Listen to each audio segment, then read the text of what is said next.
All right, I am so stoked to be back with. I've now dubbed him the professor because he knows everything about guitar, and it's just awesome. It's like it's hard to get started because I have so many questions. It's like I'm a chick at a Beatlemania I don't concert. know everything, but I've hung around for a very long time. So as you can see, he has quite a plethora of awesomeness behind him. But what we're going to do is describe maybe what you would use each one of these amps for, and the types of sounds that you use on a day-to-day basis and how you work with them. We'll start with the Divided by 13 RSA 23, one of my Desert Island amps. What I do with this thing is I find the sweet spot where it's just about to break up. And with this amp, you turn it up to 1, it's a really nice clean sound. But you get it up to about 3, and it starts to distort in a way that actually reads as clean still. I mean, you would think. That's the kind of clean I love, where it's just, it begins to compress a little bit. The distortion is sweet. And to me, it says clean, but it's really kind of dirty. Yeah, it lets you be really dynamic. I've found when you have that. Yeah, it's got that spongy kind of. Yep. And hear the tubes, pumping, So this amp I use for all kinds of tones. I mean, it can pretend to be a Vox, it can pretend to be a Fender. If I put a boost pedal on it, sort of pretend to be a Marshall too. So that, I can do anything with this amp. And what I specifically like about the stuff is when you start getting into recording, they track so good. Like it just sits right where it needs to be. Yeah, it's warm. Yeah.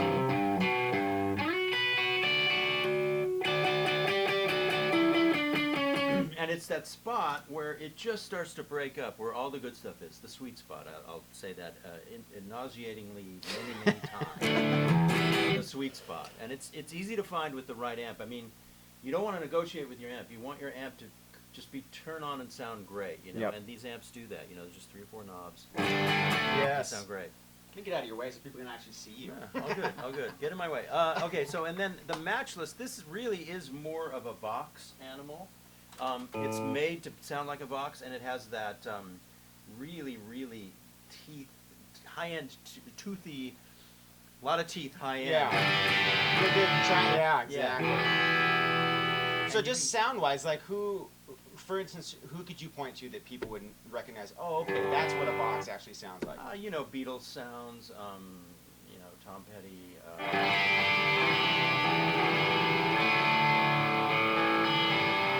It's that really unlimited top end that you it's that sparkle. You can really that chime.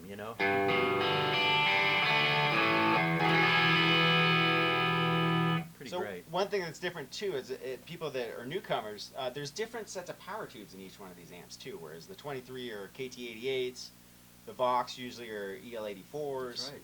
and they all kind of do something different. Yeah, there's different families of power tubes, and I still know nothing about them. I don't either, but I just pretend to. You It do. sounds fancy. And I built them, so I should know, but I don't. Yeah, I sort of know. Okay, then we go over to the Wizard, which is basically a vintage Marshall style amp, AC/DC. I love this guy who makes this amp because he used to work, well, he still works with AC/DC. And it really is that sound. It's very loud. Holy And smokes! what you want to do is I open it up all the way.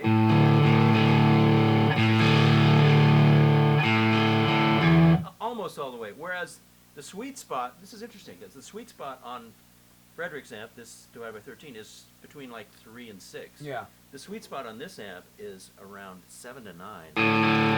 You really want to open it up all the way. That is just the most, if you just go, that's a particular kind of loud, clean, and it's just, once again, it still reads as clean, but it's really anything but. It just gives you all the sparkle. Oh and Love that amp. that's one of the interesting misconceptions I think a lot of people have. They hear a lot of people's sounds on records and they think they're really distorted, and they're really, a lot of them are clean, and it's the marriage between the guitar and the bass that make that giant fat. Yeah, we've talked about that. I mean,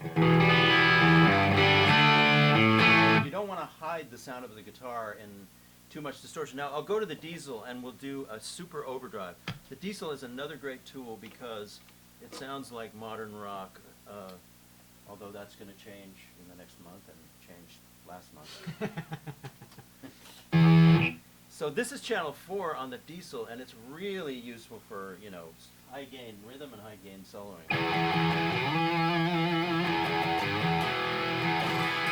I mean, it's just...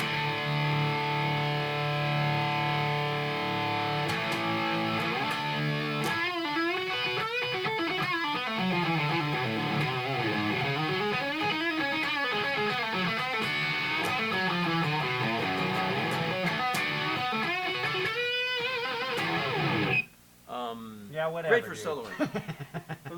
little delay on it.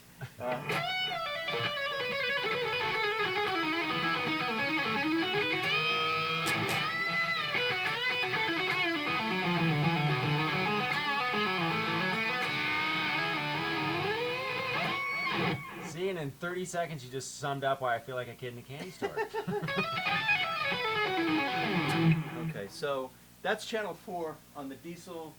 Because you really want to have, if you can do it with a pedal, you want to have something that gives you high gain. Yeah. Like for single notes or octaves in a track, or the low.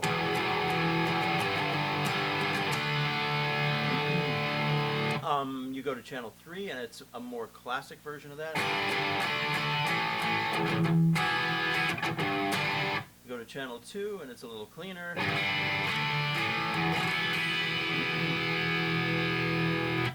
The Diezel is a useful amp. It's not as sweet as any of these others, but that's its benefit, because you don't want to always be sweet. It's right. More, in a way, this is not a criticism, but it's a little more generic sounding. Sure. And that's actually sometimes a very good thing. Yeah. And then the clean channel's great. Once again, not as sweet, but very useful. I've gone to studios and where they've had a Diezel, and we've done the whole record with one Diezel amp. Yeah, pedal. you know, what's interesting is I've seen a lot of different artists use them from Tool, right? Those guys use it, and then I went and saw Rat the other day, and that's what he was using. So it's a total, you know, they're both distorted bands, but complete opposite spectrum of tone. The thing I want to stress is that you can really, with one amp and a pedal board, you can have an entire career. When I started doing this thing, when I moved to LA, you would just bring your Marshall to the studio. Don't let any of your wives hear that, because then you have no excuse anymore. We're just kidding. You need 10 amps and 25 guitars and at least 15 pedals. Okay, yeah, so that being said, you have one amp where you can shape, and then a pedal board, you can do anything. And then as you're earning money as a musician, right, keep exactly. buying more. And they're not toys, they're tools. Well, it's awesome that you bring that up. So let's recoup here, and then let's see what you would do as a budget musician on a budget. Let's say we're going to give you $600 for a pedal board and $800 for an amp, a few $100 for a guitar. What you would pick? Go get a Bassman head. Any era, any condition. The more beat up, the better, because you pay less for it. And it's funny that you said that, because Fred, the maker of those amps too, that's exactly what he told me. He's like, you cannot go wrong with a Bassman. Yeah, that's like the archetype for all amplifiers. Yeah. The original. I don't know why, but so get a Bassman head, any 112 Celestion speaker cabinet, 212, whatever your preference is, however big you want it to be. You know, doesn't matter what it looks like, as long as it has a Celestion in it. Vintage 30 or a 25. Okay, I'm glad you just brought that up. Really quick, what are the two difference? What's the sound difference in those two speakers? What would you say? To me, the Vintage 30 has more top end, and I like that. I use it more than the 25. I like the fact that it has more available top end. A lot of people like the 25 better because they say it's warmer and they can get the top end from their amp or whatever. Me, I like the Vintage 30. I like that top end. Maybe it's because I'm going deaf. I don't know. It's supposed to be like a blue, but with more power or something like that, right? That sounds right. Yeah, Okay. that sounds right. So either one is fine. You'll be fine with either one. Not a lot of difference. You can get top end out of your amp, like I say, if you have a 25. But the point is to get a Celestion speaker in a cabinet. 112s are great. Yeah. 212s are great. Easy to carry Sure. and affordable to find. You know, any Awesome. brand, just a wood box with a Celestion in it, you'll be fine. Some plywood, and you're gold. Yeah. What about pedals? Okay, so pedals on a budget, I would go, for me, this Echo Park delay is very inexpensive, I'm sure, on eBay, and I use it all the time. It's very warm sounding, designed by George Trips, who's the legendary, designer of Way Huge. Which Love it. is another great pedal he made is the Aquapus. Same thing. What'd you say? The other great pedal he made, the delay Aquapus, is cheap and sound great. Absolutely. But this is even cheaper. So, Line 6 Echo Park, it's probably shockingly inexpensive. Yeah, and it does more. Tons of features. Yeah, it's really warm sounding, this lo-fi, where you take a lot of the top end off, it's got the modulation. Wow, that's awesome. That's the thing, modulation on a delay is what it's like where get all the nice swells. Yeah.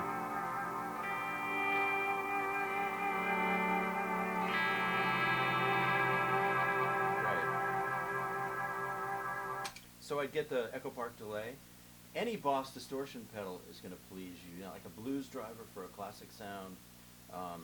Right over there, hand me one of those guys.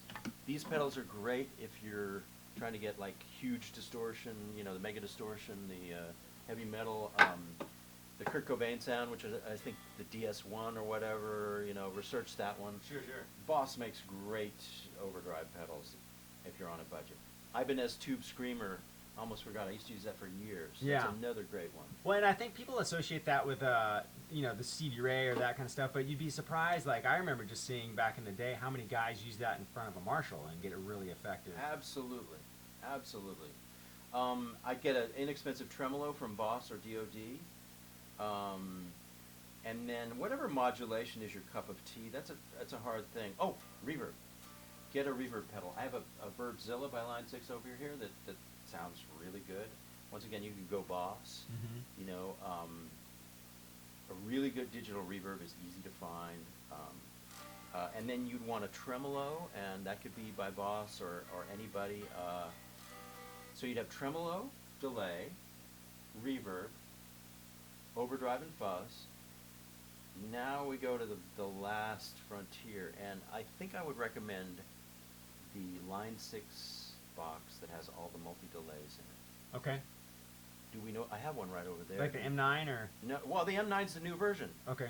Or is it the M13 that's the Yeah, new version? there's The like smaller 4 one? versions of it or whatever. Yeah, so I would get a Line 6 multi-effect modulation machine that will do Leslie, and Mhm. vibrato is good in Oh, those yeah, things. yeah, It's yeah. good. I mean, it's, we all love the Boss vibrato that's super expensive and nobody can get anymore, but the one in the blue Line 6 and in the M13 is great. So it Sure. has reverb, tremolo, flange, phase. So I would go there. I would get one of those. Yeah. Either the blue one that they don't make anymore, Sure. or the M13, or maybe Yeah, they do make it. it's funny. I was, I'm a total tweaker, so I love to see what you guys and people like yourself using it. And a lot of people have that Line 6, M9, or M13. I mean, so many like big time guys that can afford anything Yeah. have that on their board. Yeah, it's a really good thing. So just to recap, and that, so we have Boss distortion pedals, whatever your preference is, bluesy, heavy metal. I've left out fuzz. It's a whole other area, but I don't know. Yeah, that's a pretty broad. Yeah, I don't hear a lot of fuzzes Yeah. being used right now. Right. But like we spoke before, if you want to get a fuzz, any big muff from any era is going to be safe. Mm-hmm. A big muff can be great. Okay, awesome. So we've got tremolo, delay, distortion, Reverb. fuzz, reverb, Mm-hmm. and then the multi-effect box. So you're gold. Yeah, try and collect those as cheaply as possible. You're there. Sweet. Well, that is awesome. So that will pretty much cover any genre too, right? Absolutely. Yeah. Yeah. Awesome. Yeah. See, it doesn't. You don't have to make. You don't have to sell your family into slavery to get a cool sound. These days, there are a lot of sessions I do. I was at Sunset Sound the other night working on a documentary, and I brought one amp, which is one of these, RSA-23. I brought a 112. Yeah. It's what I use in the videos if you don't know. So yeah, anyways. yeah. It's the holy grail. One amp. It could be your Bassman though. Yeah. That would exactly. do it. One 112 speaker, and I brought one pedal board, and the pedal board had some of these elements. Sure. On my pedal board, I use a volume pedal all the time because Yeah. I like to hide noise, and a lot of people hire me to do swell stuff too. You know, Oh, cool. People like Sure. to be able to do swells. So I have a volume pedal and a wah-wah pedal on my pedal board because a wah can be good not only for the classic stuff, but you can use it as a kind of a filter. Oh, nice. So that kind of stuff. Yeah. So I like to have a wah too, but it has just the elements I'm talking about, which is the multi-effects modulation unit, Sure. the reverb, the delay, overdrives. Yeah. You're Treble. gold. Yeah. Fantastic. Well, thank you for that.